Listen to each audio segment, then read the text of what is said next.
저는 그 전기경영의 독서논술에서 중등부 담당하고 있는 이성호라고 합니다. 교재 연구를 맡고 있고 중등부 1, 2, 3학년 강의를 맡고 있습니다. 저 오늘 이렇게 모시게 된 게 여쭤보고 싶은 게 있어서 그런 친구들 있잖아요. 문제를 되게 잘 풀어요. 국어 내신이나 이런 것들을 문제는 되게 잘 푸는데 이상하게 글만 쓰면 뭔가 조금 어색한 거예요. 논리적이지 않다든지 혹은 설득력이 되게 없다든지 아니면은 책을 정말 많이 읽어요. 그런데 생각이 깊은 것 같지 않아요. 그러니까 사실은 비슷한 저희 같은 경우에 이걸 비슷한 유형으로 좀 분류를 하고 있는데 그런 친구들의 경우에는 어떻게 지도해야 될까요?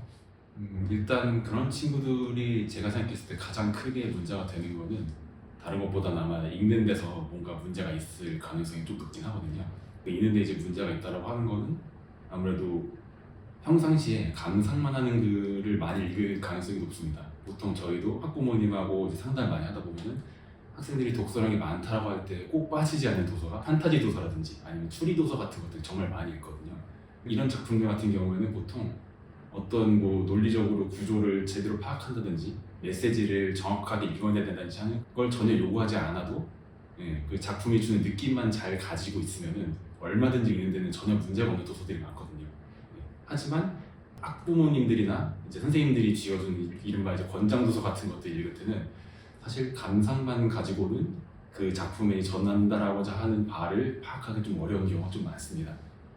그러다 보니까 아무래도 그 글을 피상적으로 읽을 가능성이 높고 거기서 설명하고자 하는 개념 같은 것들에 대해서 정확하게 정리가 되지 않고 논리적인 연결이라든지 이런 것들을 파악하지 못하기 때문에 글이 좀 다소 이상하게 나올 가능성이 높다고 저는 일단 생각하고 있거든요. 사실은 비슷한 문제에 근간한다는 말씀이신 거죠? 결국 문해력의 문제겠네요.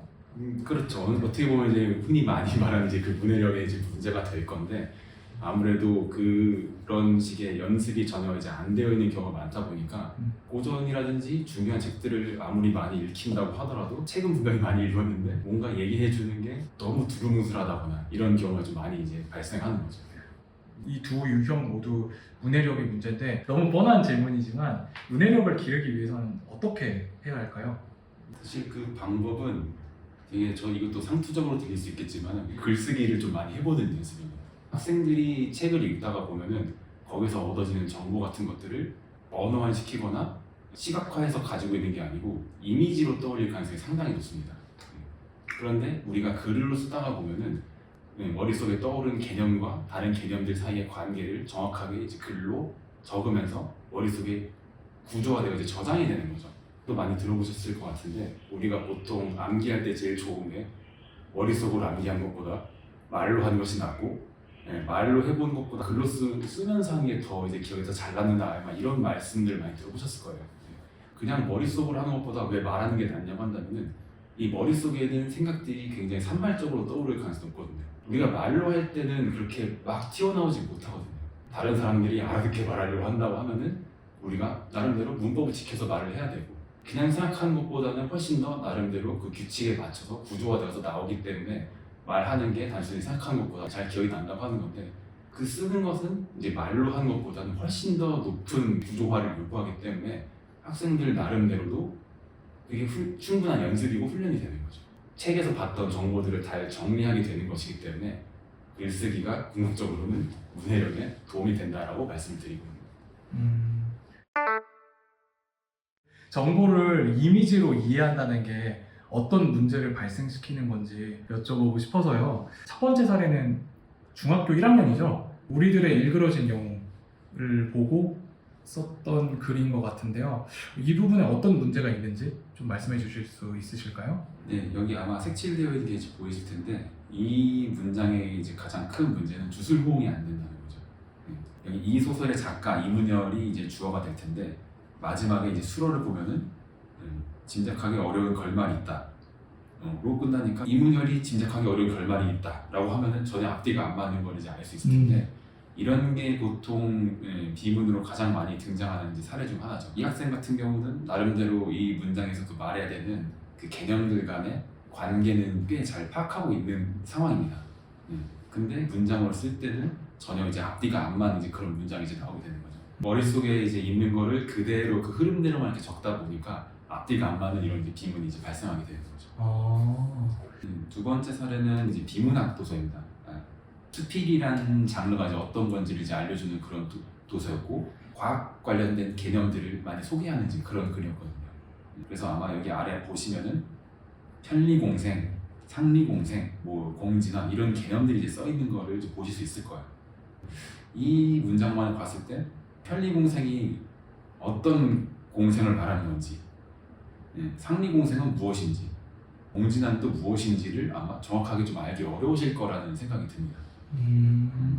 이게 나름대로 그 개념들이 어떤 뜻인지를 찾아는 냈지만 그거를 머릿속에서 구체적으로 관계도를 딱딱 그려내지 못했기 때문에 이 문장들만 봤을 때는 그 책에 써있는 그 개념을 정확하게 이해하지 못했을 거라고 추측할 수가 있는 거죠. 실제로 잘 이해를 못한 거죠. 편리공생이 뭔지, 공진화가 뭔지 정확하게 잘 이해를 못한 상황인 거죠. 써서 나열하고 있는 거죠. 사실 책에는 조금 더 자세하게 써있긴 했었거든요. 근데 그거를 이렇게 옮기는 과정에서 이렇게 문제가 발생한 게 다름이 아니라 그 정보를 다시 가공하고 정리하고 구조화하는 그런 연습이 좀 덜 됐기 때문에 이제 이런 사례가 발생한다고 보시면 되겠습니다.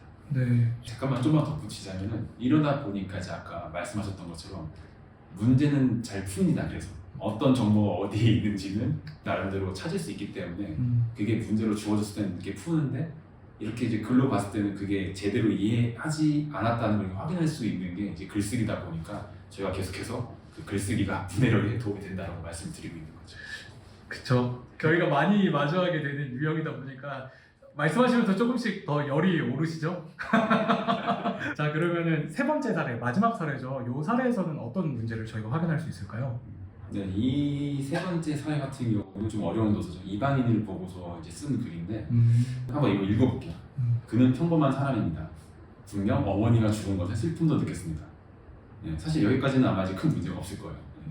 하지만 그는 그의 행동들은 사회에서 아니면 사람들이 원하는 이상적인 모습이 아니었습니다.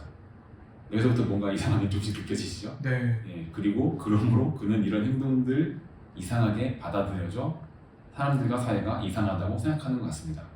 사실 여기서 가장 큰 문제, 우리가 이렇게 혼란을 겪게 되는 가장 큰 문제 중에 하나는 조사를 많이 빼먹기 때문에 네. 왜냐하면 조사를 통해서는 우리가 이게 주어인지 목적어인지를 알 수 있는데 그런 것들 다 빼먹기 때문에 읽는 사람이 그거를 조립해야 되는 그런 과제가 주어지는 글이기 때문에 해석의 여지가 너무 많아져서 이게 우리가 무슨 말을 하려는 건지 파악할 수가 없게 되는 거거든요. 그래서 이 조사를 말씀드린 것도 다른 것보다는 말하고자 하는 떠오른 개념들 사이에 구조화가 잘 안 되어 있다 보니까 고스란히 드러나는 이제 부분인 거죠. 하지만 그는 그의 행동들은 이게 자세히 보면 둘 다 주어처럼 보이거든요. 그러니까 원하는 이성적인 모습이 아니었다고 하는데 그게 그 사람인지 그의 행동을 말하는 건지 또 잘 이해가 안 되는 이제 문장이 되어버린 거죠.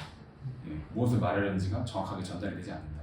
그리고 사회에서 아니면 사람들이 원하는 아마 학생이 말하려고 했던 거는 사회 또는 사람들이 원하는 이상적인 모습이 아니었다를 말하고 싶었을 텐데 이제 정확한 그 연결선을 쓰지 않다 보니까 이게 또 의미가 잘 전달되지 않는데 이건 마저도 아마 머릿속에서 정리가 잘 안 되어 있기 때문에 이런 식의 이제 문장이 나오는 거다라고 이제 말씀을 드릴 수가 있는 거죠. 이게 중학교 2학년 도서잖아요. 말씀해주신 대로 조사가 정말 많이 빠져있고 각 요소들이 문장 내에서 어떤 기능을 해야 하는지가 정립이 안 되어 있는 모습을 볼 수 있는데 이성호 선생님 말씀 중에서 저는 제일 재미있는 지점이 이게 단순히 그냥 나는 알고 있는데 이걸 잘못 쓴 것뿐이야 가 아니라 애초에 잘못 알고 있다. 애초에 정보를 잘못 구조화시키고 있다. 그리고 그게 언어적 형태가 애초에 아니고 이미지의 형태니까 자신의 기억을 더듬어서 묘사한다든지 하다 보면 이렇게 조사를 빠뜨리거나 혹은 각 요소를 배치하지 못하는 문장이 등장한다. 이렇게 이해해도 될까요? 네, 그렇죠. 우리가 규칙을 잘 지켜야 되는 이유가 이제 바로 그겁니다.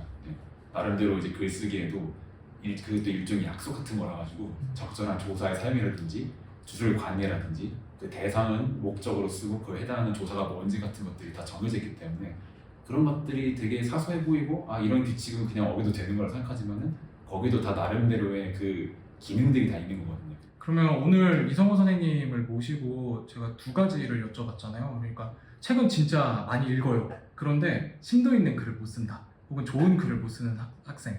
그리고 문제는 잘 풀어. 우리 아이는 문제는 잘 풀어요. 내신에서는 큰 문제가 없어요. 그런데 글만 쓰면 좀 자연스럽게 못 쓴다든지 네, 이런 경우에 대해서 결국 다 문해력의 문제다 이렇게 말씀을 해주셨고 결국 그 문해력을 기르기 위해서는 정확한 문장을 조립하는 연습을 글 쓰는 연습을 하면서 많이 써보는 시간이 필요하다는 거죠. 결국엔. 그렇죠. 이게 단위 한 해는 길러지기 어렵기 때문에 이제 좀 시간이 필요하긴 합니다. 그렇죠. 시간이 많이 보통 어느 정도 걸리죠? 이게 학생마다 좀 많이 다르긴 하지만 네. 여태까지 가르쳤던 경험을 봤을 때 한 6개월 정도? 네, 보통은 좀 더 길게 생각하시는 게 더 좋긴 할 것 같습니다. 네, 되게 보수적으로 말씀을 해주시네요. 오늘 이렇게 그 선생님 모시고 한번 저희가 평소에 좀 같이 이야기 나누고 싶었던 거 한번 여쭤봤습니다. 네, 오늘은 여기까지 하죠. 네, 감사합니다. 감사합니다. 감사합니다.